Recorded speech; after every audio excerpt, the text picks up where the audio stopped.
Menurut Yohanes pasal 13 ayat 31 sampai 35.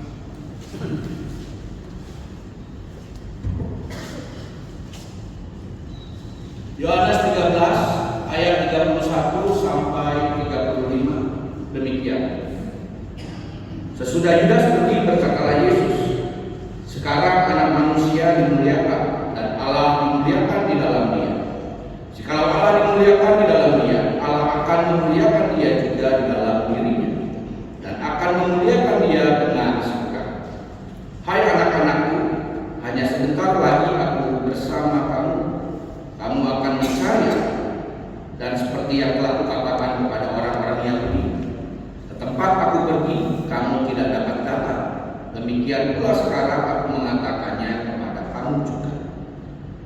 Aku memberikan perintah baru kepada kamu, yaitu supaya kamu saling mengasihi, sama seperti aku telah mengasihi kamu. Demikian pula kamu harus saling mengasihi. Dengan demikian semua orang akan tahu bahwa kamu adalah murid-muridku, jikalau kamu saling mengasihi. Demikianlah Injil Tuhan Yesus Kristus yang berbahagia ialah setiap orang yang mendengarkan firman Allah dan yang memeliharanya. Haleluya.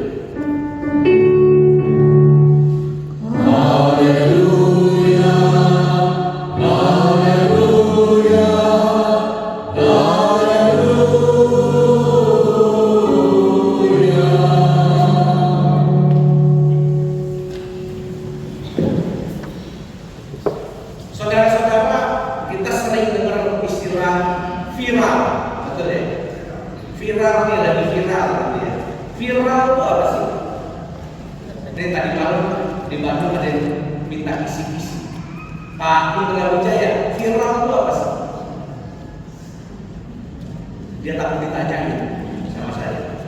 Tadi malam pas pesta, Pak, besok mau nanya apa? Karena dia nanya begitu, makanya saya tanyain viral sekarang. Apa Pak ini? Viral itu apa sih? Heboh. Oke. Cilista, apa itu viral? Booming. Oke. Lakinya ada. Ini jangan pikir di belakang bisa ngumpet tuh. Apa Pak viral Pak? Sesuatu yang membuat orang yang tadinya nggak tahu jadi tahu. Yang nggak tahu jadi tahu. Oke. Baik, terima kasih Om Daom, siapa namanya, Mas Lista dan Om Denny. Bapak Ibu Saudara, viral itu dari kata virus. Sebenarnya artinya virus, bersifat seperti virus. Nah, virus itu cepat menyebar. Nah, gitu ya. Jadi yang namanya viral itu artinya sesuatu yang bisa menyebar dengan cepat. Gitu. Itu artinya viral. Gitu ya. Di kalangan anak muda Rengas Dengklok misalnya ada kafe baru yang viral. Apa? DJ? Warung Tangkahan ya. Kafe Tangkahan kafe viral. Nah, Bapak Ibu Saudara yang terkasih, viral itu artinya bisa menyebar dengan cepat. Pertanyaannya, kenapa sesuatu bisa menyebar dengan cepat? Kenapa? Karena simpel ya, karena menarik. Pasti kalau nggak menarik bakal menyebar dengan cepat nggak mungkin. Gosip itu bisa menyebar dengan cepat karena menarik, apalagi kalau gosipnya disampaikan dengan penuh ekspres. Kamu buat kan gitu ya. Biasanya kalau udah kayak gitu, halus main, mulut main, pokoknya segala macam ekspresi kuat. Nah kalau udah kayak gitu, nyebarnya udah pasti cepat dan bakal viral. Nah Bapak Ibu Saudara, sesuatu yang menarik bisa menyebar dengan cepat. Dan itu yang terjadi pada kekristenan. Kalau kita belajar secara kekristenan itu bisa dikatakan menyebar dengan cepat pada zaman-zaman ini. Kenapa? Kalau kita ingat cerita Pentakosta misalnya. Cerita Pentakosta itu kan Roh Kudus turun terus pada hari itu berapa orang yang memberi diri untuk dibaptis?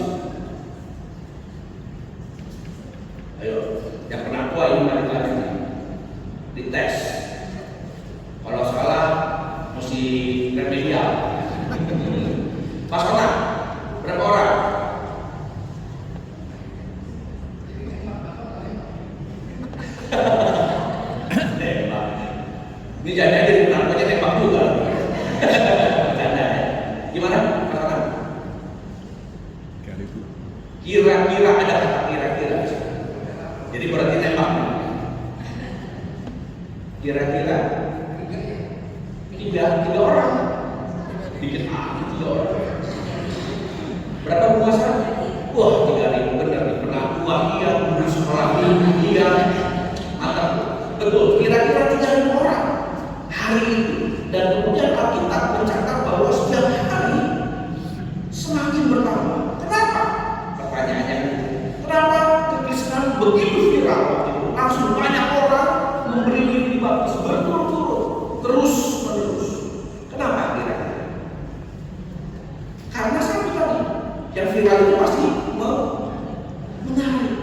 Jadi dengan kata lain, kekristenan itu menarik pada saat itu. Kenapa kekristenan menarik? Pertanyaan ini saya suka mempertanyakan kenapa dan kenapa. Sekarang giliran anak saya yang nanya begitu, Bapak kenapa begini, kenapa begitu, saya yang kuliah. Nah, kenapa kekristenan dianggap menarik? Di Alkitab juga dicatat karena gaya hidup mereka berbeda dengan orang-orang kebanyakan. Sederhananya begini, ketika orang-orang sibuk memuaskan hasrat dirinya sendiri, orang-orang Kristen sibuk menolong sesama, sibuk berbagi dengan sesama. Itu yang membuat kekristenan menjadi menarik, dan karena menarik jadi viral. Landasannya apa? Kenapa orang-orang Kristen gaya hidupnya berbeda? Simpel, kasih. Mereka melakukan yang namanya kasih, yang Tuhan Yesus ajarkan, yang menjadi sebuah perintah baru. Yang tadi kita baca dalam bacaan Injil. Kita tahu ini bacaan Injil ini selalu kita baca saat hari raya. Hari raya tes saya. Yang nggak bisa jawab tahun depan nggak dimasuk lagi. Kamis Putih, betul. Kamis Putih ya. Ini pasti dibaca menjadi bacaan setiap Kamis Putih. Karena itu bacaan yang sangat penting, Bapak Ibu Saudara. Ini adalah perintah baru yang Tuhan Yesus berikan. Banyak orang mengatakan amanat agung Tuhan Yesus itu apa? Waktu Tuhan Yesus naik surga, baptiskan murid, ajaran dan baptiskanlah, jadikanlah semua orang murid. Bukan itu, Bapak Ibu. Tuhan Yesus sudah mengatakan ini perintah yang penting untuk kalian lakukan, tidak. Yang Yesus katakan ini adalah perintah baru, yaitu kasih. Supaya kamu saling mengasihi. Jadi kasih adalah sebuah perintah yang paling utama yang Tuhan Yesus ajarkan kepada kita. Tapi pertanyaannya, apakah kekristenan seviral dulu? Kalau kita bandingkan yang ada di dalam catatan Alkitab, di dalam kisah para rasul dengan kehidupan orang Kristen zaman sekarang, kalau kita bandingkan seviral dulu nggak sih? Enggak viral-viral amat. Kenapa? Karena kehidupan orang Kristen zaman sekarang, menurut saya mungkin kalau dibanding dengan orang Kristen zaman dulu, orang Kristen mula-mula, mungkin orang Kristen zaman sekarang nggak terlalu menarik. Kalau begitu, kenapa nggak menarik? Ya alasannya sama. Kalau yang dulu menarik karena ada kasih. Kehidupan orang Kristen sekarang jangan-jangan tidak menarik lagi karena berarti apa kesimpulannya? Tidak punya kasih. Tidak nampak kasih. Dan ini menjadi kritik bagi kita. Kalau kita perhatikan Bapak Ibu Saudara, boleh googling, boleh searching di Google, cari di Eropa, itu banyak gereja-gereja yang tadi tidak lagi digunakan sebagai gereja. Ada saya pernah lihat sebuah gambar gereja disewakan untuk jadi restoran, jadi kafe. Bahkan ada yang karena udah gak kepake lagi dijadikan diskotik, Bapak Ibu Saudara. Ini miris. Ini menjadi bukti bagaimana kekristenan ditinggalkan oleh banyak orang. Lagi-lagi pertanyaannya kenapa? Tidak lain tidak bukan karena yang tadi kita bilang, yang saya katakan, karena kehidupan orang Kristen tidak lagi benar. Kenapa tidak menarik? Sekali lagi, karena kasih itu tidak ada. Kasih hanya menjadi sebuah teori saja, tetapi tidak muncul dalam kehidupan sehari-hari. Di Eropa yang mayoritas itu orang Kristen dulu, sekarang sudah tidak lagi. Mungkin masih tapi hampir tidak lagi. Di Eropa mayoritas orang Kristen, tapi di sana banyak tindakan kekerasan, tindakan pelecehan dan sebagainya. Segala macam dosa ada di sebuah komunitas besar yang isinya kebanyakan orang Kristen. Ya wajar kalau kemudian orang mempertanyakan, mana kasihnya orang Kristen itu mana? Jangan sampai Bapak Ibu Saudara, nanti ini ketika anak-anak kita udah pada lansia, kalau anak-anak kita udah pada lansia, berarti kita mungkin udah ada di pelita, udah ada di sanitarium, udah jadi abu di dalam kunci. GKI Rengas Depok tahu-tahu jadi restoran. Jangan-jangan bisa jadi kan, kalau kita tidak mempertahankan viralnya kekristenan di Rengas Depok. Jadi Bapak Ibu Saudara, kalau nanti anak-anak itu udah pada lansia dan hal yang di Eropa terjadi di Rengas Depok, salah siapa? Salah kita. Karena kita yang membuat kekristenan tidak lagi menarik bagi banyak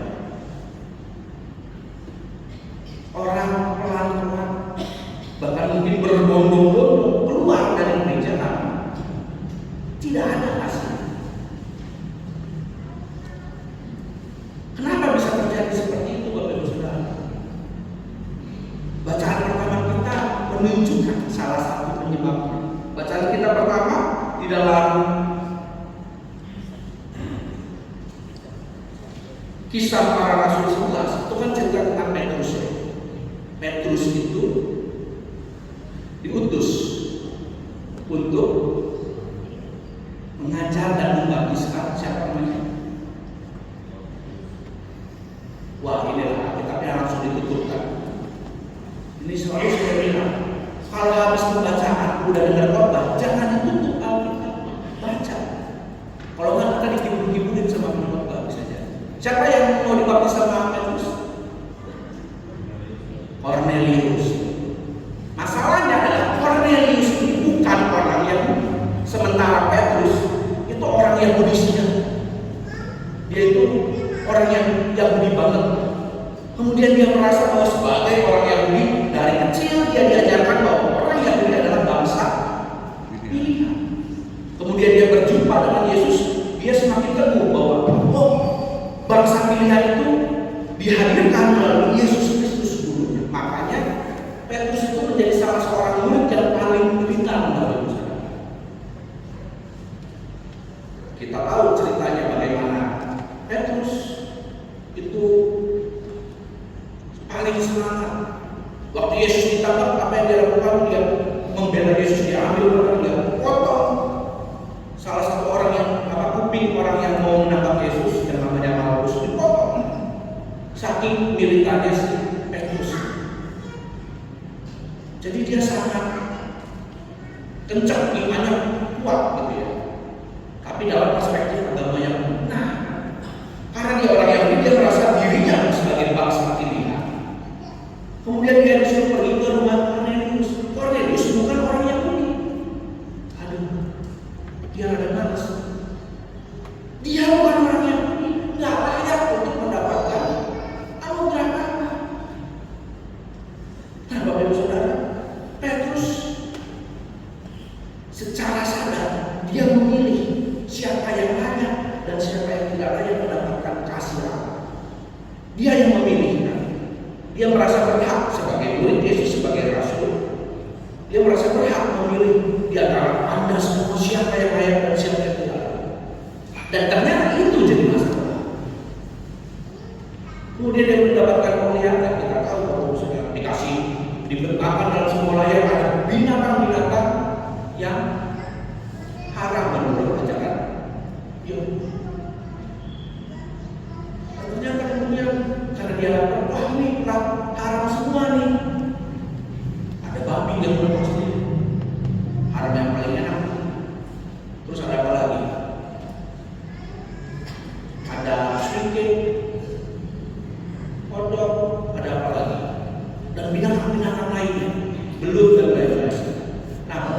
itu semua binatang-binatang yang dalam ajaran agama Yahudi haram.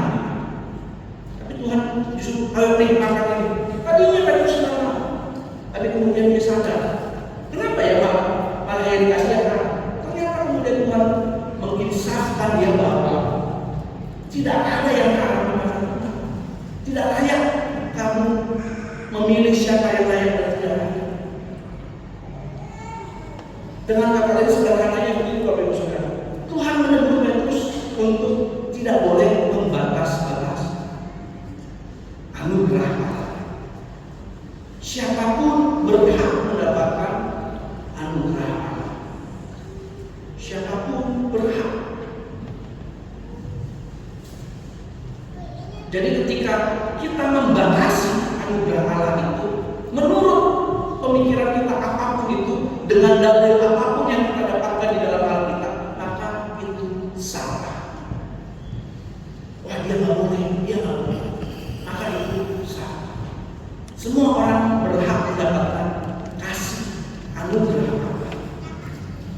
Semua orang. Dan itu kita sudah pelajari beberapa minggu terakhir dalam rangkaian masa raya Paskah. Ayat-ayatnya, bacaan-bacaan kita menegaskan hal itu. Maka Bapak Ibu Saudara, kalau tidak boleh dibatasi berarti harusnya kasih itu seluas-luasnya. Itu.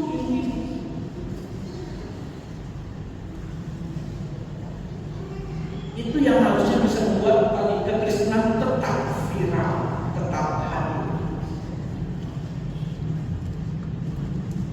Ketika kita membatasi, maka kekristenan tidak akan meluas. Hanya ada di satu tempat, di situ-situ saja. Hanya ada di dalam lingkup gedung gereja ini. Makanya saya sering bilang, ibadah yang sejati itu bukan ketika Bapak Ibu masuk lewat pintu itu, bukan. Ibadah yang sejati itu waktu kita keluar justru, yaitu di dalam kehidupan kita hari-hari. Saya tidak akan membahas kasih itu yang seperti apa, tidak. Saya sedang mengajak kita untuk yuk kita sebarkan kasih itu. Kenapa? Karena yang namanya kasih itu menular. Sukacita itu menular. Ada sebuah video tentang eksperimen sosial. Video ini menggambarkan ada orang ketawa di tengah kelompok orang yang tidak ada yang kenal satu sama lain di dalam kereta. Kita lihat apa yang terjadi. Ketika satu orang tertawa, apa yang terjadi?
Nggak ada relasinya, tetapi kasih itu ketika satu dirasakan, dilakukan, dirasakan oleh orang lain, maka akan menyebar dengan cepat, viral. menyebar dengan cepat. Bayangkan kalau setiap orang Kristen, nggak usah orang Kristen di seluruh dunia, di gereja ini berarti kita semua seperti orang yang pertama ketawa-ketawa tadi, tapi dalam bentuk bukan ketawa-ketawanya, kasih, melakukan kasih yang nyata, yang dapat dirasakan oleh orang lain, dan kemudian menyebar dan terus menyebar, maka dunia ini akan menjadi indah. Itu yang digambarkan oleh Wahyu dalam bacaan kedua kita. Langit dan bumi baru yang seperti itu. Ketika semua orang merasakan kebahagiaan karena kasih. Bapak Ibu Saudara, sebagai penutup ada satu cerita tentang orang India.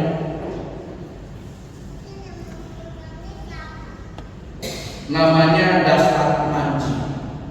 Fotonya begini nih Bapak Ibu Saudara. Dashrath Manji ini siapa sih? Dia ini bukan orang hebat, orang biasa, tinggal di sebuah desa yang miskin, yang terpencil di balik gunung.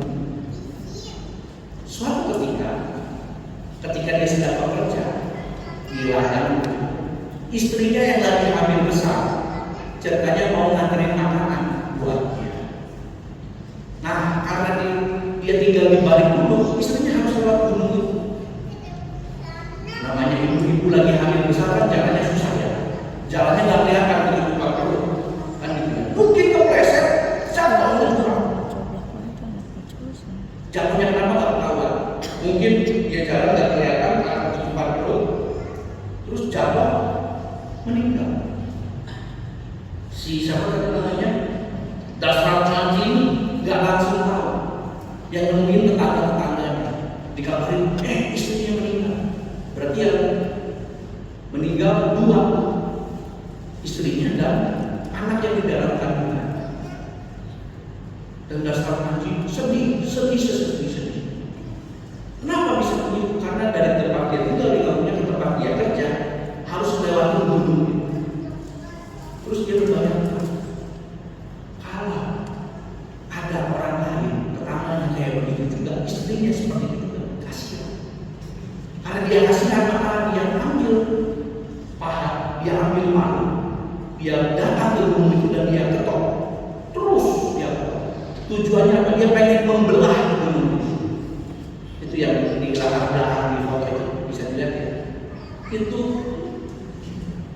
gunung tadinya di belakang dia, tapi dia ketok terus, dia hancurkan untuk membangun jalan.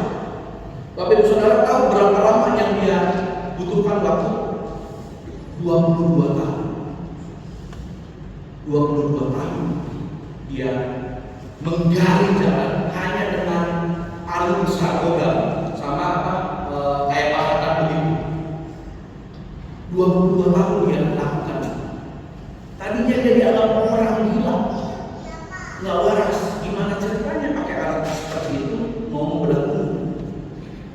Kalau perusahaan besar mungkin bisa pakai eskavator kan, beko, pakai beko mungkin bisa membelah gunung ya. Ini pakai tangan manusia. Gimana cara? 22 tahun dia lakukan. Dan lama-lama bukan hanya dia yang lakukan. Ini yang menarik. Orang sekampungnya lama-lama ikut bantu. Ada yang ikut menggali pakai cangkul dan lain-lain. Ada yang sekadar bawain teh manis, begitu kita bayangkan kayak kerja bakti lagi, kayak kerja bakti. Dan akhirnya itu gunung benar-benar terbelah setelah 22 tahun terbelah dan ada jalan. Jadi dari kampung dia nih, siapa namanya tadi, Dashrath Manji ke kampung sebelah. Itu yang tadinya membutuhkan jarak itu perjalanan karena memutari gunung 55 km. Berkat jalan yang dia bangun, sekarang hanya cukup tempuh dengan 15 km.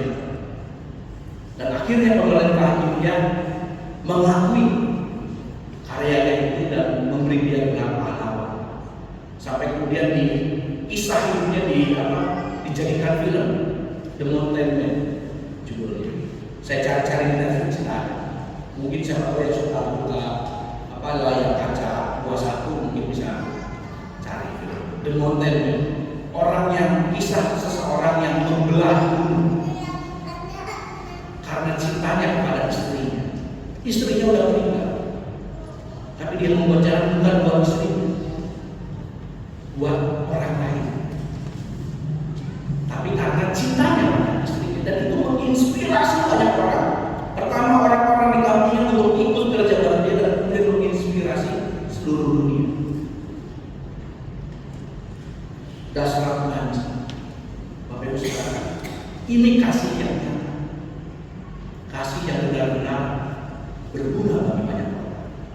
Bayangkan, jalannya tadinya 55 km, jadi tinggal 15 km. Jalan baru-baru dan akhirnya di aspal sekarang. Saya googling di aspal sekarang oleh pemerintah ini.